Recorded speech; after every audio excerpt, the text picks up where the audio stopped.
Visit us online at burningrubberradio.com for recipes from the NASCAR chef, John Dix, and more great content. Yeah, man, I'll tell you what, that dang old internet, man, you just go on there and point and click, click, click, click, click, click, click, click, click. It's real easy, man. Now back to more Burning Rubber Radio. Kyle Larson, 2 for 3 this weekend at Bristol. Almost had the third. We'll talk about that. We'll talk about IndyCar. We'll talk about Formula One. NHRA was in Sin City this past weekend in the 4-wide Nationals on the drag strip at Las Vegas Motor Speedway. We got a whole bunch of stuff to cover for you this week on Burning Rubber Radio. It's producer Wayne along with Andrew DeLay. And hey. Andy, first things first here, we got to talk about Bristol from this past weekend. Larson was out for blood this weekend.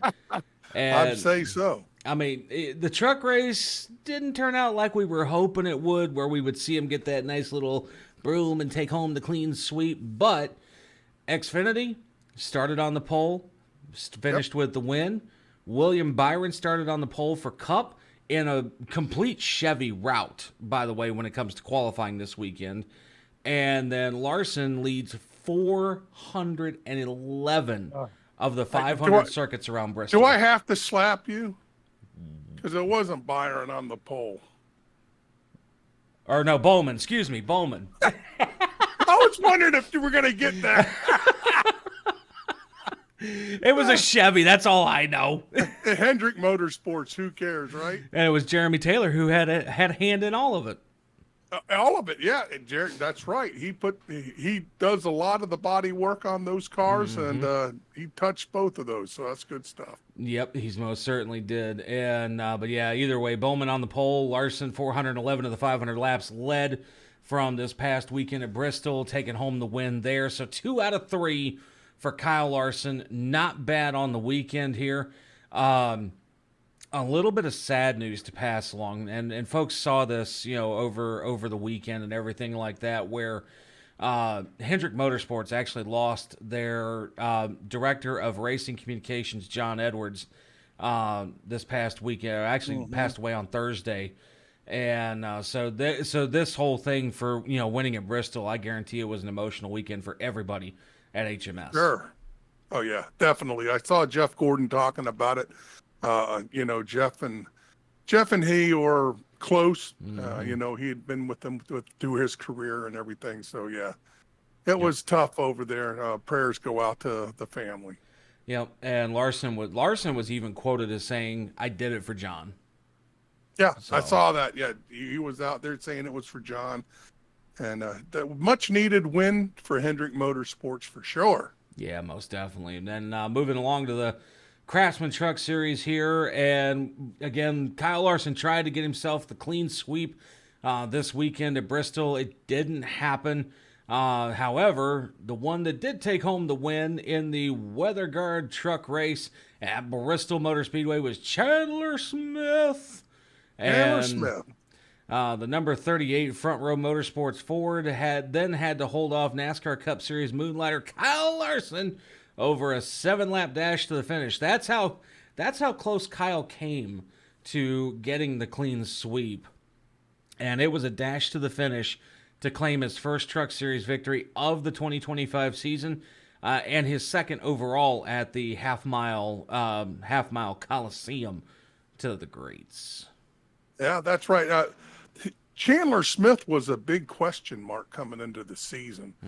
Finally landing that ride over there in the number 38 truck, and he's done well this season. So another one that's had just been snake bit here the last few races, Corey Heim.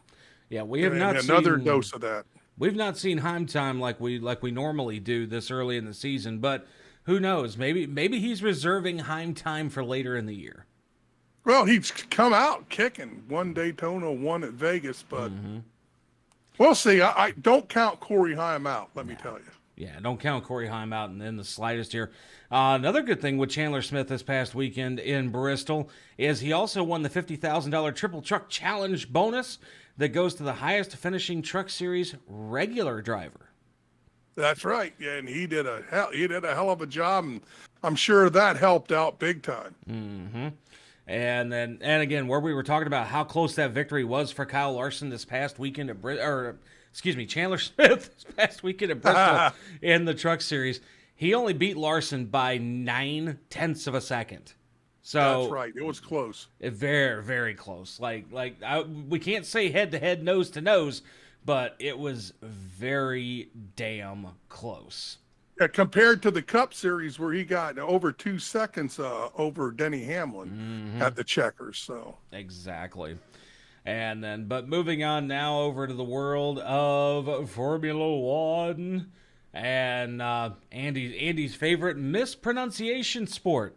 Oh yeah, I can't. Go ahead. It's all yours, brother. Well, the best part about this is, folks, I rib on him every single week about how he's going to screw up another name in Formula One. Oh, trust me, I do.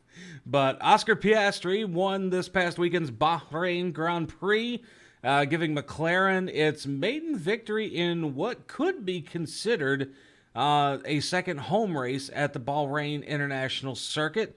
And Oscar Piastri, again, taking home a big win on that one. That was their first one for 2025 thus far. Yes. And then right, for Piastri, who is Australian, by the way, it's his fourth Formula One victory, equaling the total scored by Bruno McLaren, the New Zealander who formed the team back in 1966.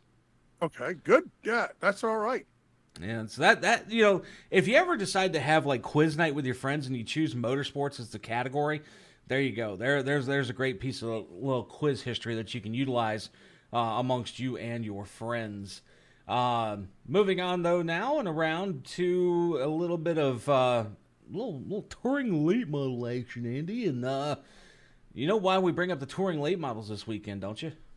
Must be some Bubba news. Oh, yes. It is Bubba Pollard. He's in the news. He raced his way to his 40th ASA Southern Super Series Super Late Model victory Saturday night at Mobile International Speedway, right down the road from John. Yeah, I'm surprised he wasn't there. Yeah, I'm about surprised he wasn't too. And but I tell you, that right there, that alliteration, like try saying that 10 times fast. Southern Super Series Super Late Model. Southern Super Series Super Late Model. No. No one, Andy, he would get tongue-tied real quick. Very. And but Pollard held off Friday night winner Cole Butcher to win a race that featured 6 lead changes during the 100-lap feature event. Matthew Craig, Colby Howard, and Stephen Nasse, your other buddy, Andy, completed the top 5. That's it. Stephen Nasse from my neck of the woods down there. Yeah, classy Stephen Nasse. And moving on now to the world of the NTT IndyCar Series here. And Long Beach was the scene for this weekend, or this past weekend, rather, when it comes to IndyCar. And Kyle Kirkwood brings home the 50th Grand Prix of Long Beach win. Okay, that's a name I haven't heard of, but excuse me because I don't follow IndyCar that close. But. Yeah, Kirkwood's one of those names that you don't hear about very often. So when you do get to hear about folks like him or Takuma Sato, pulling off big wins like that, it's something to be reveled in because you don't get to hear about them very often. So yeah, apparently, right. Usually hear about Joseph Newgarden over there whipping everyone's ass. Yeah, either Newgarden or Palou or just a variant of other folks here. But Kyle Kirkwood won the Acura Grand Prix of Long Beach from the pole for the second time in the past 3 attempts in Sunday's 50th running of the event. And it also ended Alex Palou's 2-race win streak to start the NTT IndyCar Series season. So congratulations goes out to Kyle Kirkwood on pulling off the dub on that one. Now, the thing I was looking forward to talking about this week, Andy, is always the NHRA. I love it every time there's some good NHRA news. And this weekend, we get to talk about... You ready for this one? It was a smoke show at Las Vegas. Oh, all right. Let's tell us a little bit about what kind of smoke show this was. Literally, smoke show. And racing legend Tony Stewart picked up his first NHRA Top Fuel win on Sunday at the Strip at Las Vegas Motor Speedway, defeating a quad. Now, again, we say a quad because they run 4 wides at Vegas and they run 4 wides at Charlotte. And but he defeated a quad that included reigning world champion Antron Brown. It's a shame that chant didn't work for him this time. Jasmine Salinas and Justin Ashley at the 25th annual 4-wide National Strip at Las Vegas Motor Speedway. Stewart went 3.87 flat with 317.42 miles per hour. Man, he was moving. Mm-hmm. And he's not a little boy, so he was moving a lot of. He's trying to become like you, Wayne. He's getting big. So I'll tell you what. The next time I see him in passing, I'll be like, Andy thinks you're getting fat. You might have to punch him. Yeah. I don't feel like getting hit by smoke.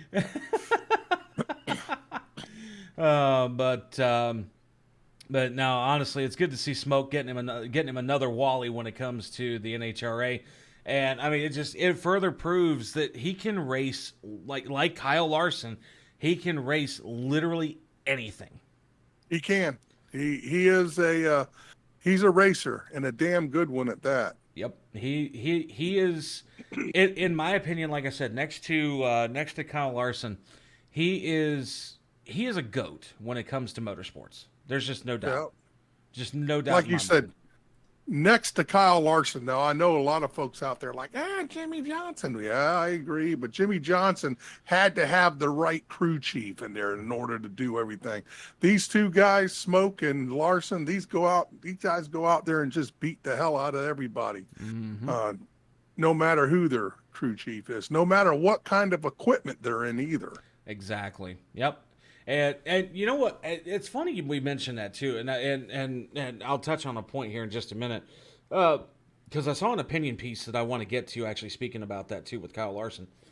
But other notable names that we get to talk about with big wins, from this past weekend at the Strip at Las Vegas Motor Speedway. Austin Prockford, John Force Racing takes home the win in Funny Car, and Dallas Glenn earned himself another Mission Foods Drag Racing Series victory on Sunday.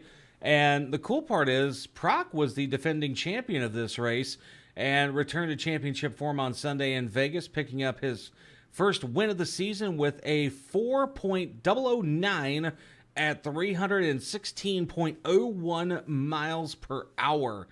That's fast.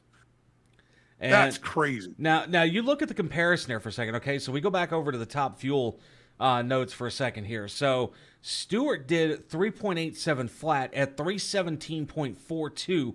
Now, those Top Fuel cars, Andy, they only have 11,000 horsepower, okay? You said only? Only. I say only because if you look at the funny cars, Austin Proc's run in that time flat of 4.009 at 316.01 in his, get ready for this, 12,000 horsepower car. Oh, jeez. Hey, where the hell do you get that kind of... That's making a lot of power from those little pistons. That's just crazy. Huge pistons, but still, man. Exactly. And so that's just, again, that's big speed no matter who and what you are when it comes to motorsports action here. But okay, so the topic I want to get to here, and this is a good one for discussion here, folks, and we'll bring this up so you can post on our Facebook page and tell us what you think about this one. So, Andy, I saw this past weekend where somebody was pissing and moaning about how, oh my God, why does Kyle Larson always have to race in the good cars? What if he didn't race in Hendrick? What if he gave mid-pack car quality? I'm like, okay, you know what then? Let's have that discussion. Kyle Larson, let's say he didn't have Hendrick Motorsports, okay? Go back to when he was racing for Richard Petty, back before Bubba Wallace took over the car, and then now with everything going on with Legacy Motor Club. Even when Kyle Larson had that Richard Petty car, he was still running up towards the front. He was putting that car in places listen, I understand all about this equipment. Of course, you're only got, if folks out there have an extra 100 horsepower and, they can spend an extra $10,000 on suspension parts and that type of thing. Yep. Yeah, they're going to be a little bit faster. But Kyle Larson can equalize that stuff, man. He gets out there and puts these cars up front, or if it's a 20th place car, he'll be running top 10 with the thing. I mean, it's just God-given talent with this kid. It is. And so, and comparatively speaking, again, and I hate to bring it up again, but, the fact of the matter is, you look at like Bubba Wallace, okay? He was starting to show some impressive runs for a little bit there, but these last few weeks, 19th, 21st, I think there was a run 2 weeks ago where he was 24th overall.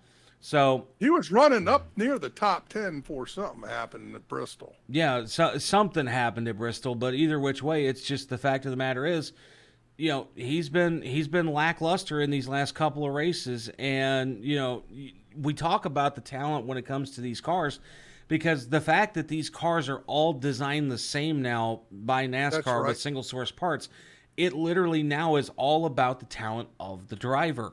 And so Larson, it doesn't matter because that car is built the same as a Richard Petty. Now, of course, obviously the engine's going to be different, but the car is designed the same. So it's going to be the same as a Richard Petty car, a Legacy Motor Club car. It's going to be the same as a Front Row Motorsports car. It's going to be the same as a JGR. It's going to be the same as everything out there on the racetrack except for that motor. And so the fact of the matter is that Kyle Larson's out here doing what he's doing in Cup, and even in Xfinity, and even in trucks. He's in, as far as Hendrick's truck program, technically, oh my God, technically their truck program Spire. is, or Spire, excuse me, yeah. And, but even then, Spire is mid-pack equipment in the truck series, and he's up there making a 1-2 run with Chandler Smith at Bristol. Without a doubt, man. And then, he goes down there and pulls into the short tracks with his own equipment and whoops the heck out of all the folks, the local guys too. I mean, so it's not just in the big leagues.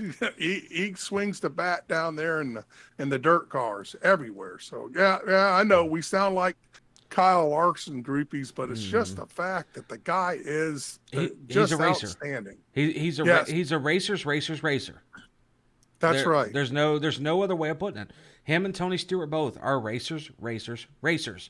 And even if you put them in mid-pack equipment like Spire equipment, or if you put him in, hell, you could probably put him in Legacy Motor Club stuff, and he'd still go out there and whoop everybody's ass. He does a good job of it. There's no doubt about it. He really does. And real quick before we forget something, man, I want to do a couple of shout outs here, if you don't mind, Wayne. Hit 'em up, everybody listening to us, if you want some insiders' points of view, head over to the land of NAPCAR, and that's NAPCAR Outcasts on Facebook, and just have thick skin and go over there and say hi to Floyd Updegrove. Tell him we sent you over there here on Burning Rubber Radio, because we're not immune to it either. Trust me, Floyd will set fire to my ass. Everyone else is over there. So anyway, there's that. And of course, I'm sure you got some folks to talk about, Wayne.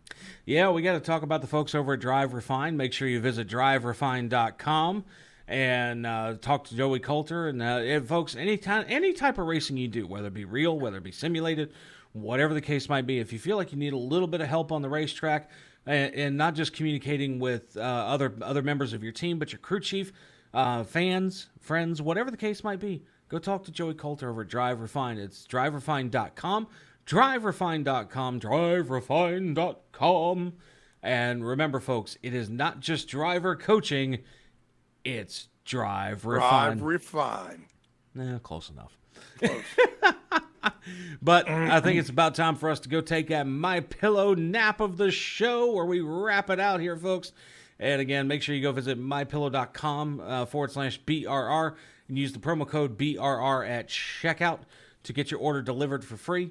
And they got the biggest sale ever going on right now, where you can get a lot of percentage off on your My Pillow, your My Slippers, whatever the case might be. I got a pair of my slippers, and I love them. They're comfortable as all hell. And so go say hi to Mike Lindell and the folks over at My Pillow. If Wayne over here, if he can wear the My Slippers and not squish the hell out of the things, they're high quality, folks. Well, they're made with like 5 different layers of mattress foam. So, I mean, they got to do something right. Mike Lindell stuffed them extra heavy just for me. Oh, yeah. They had to be, 10 slippers on one. Yeah, love you too, brother. You're number one. And but with that said here, folks, we're going to get out of here for the week. It's producer Wayne, Andrew DeLay. We love you guys. And until next time, burning rubber, baby. Burning rubber, baby.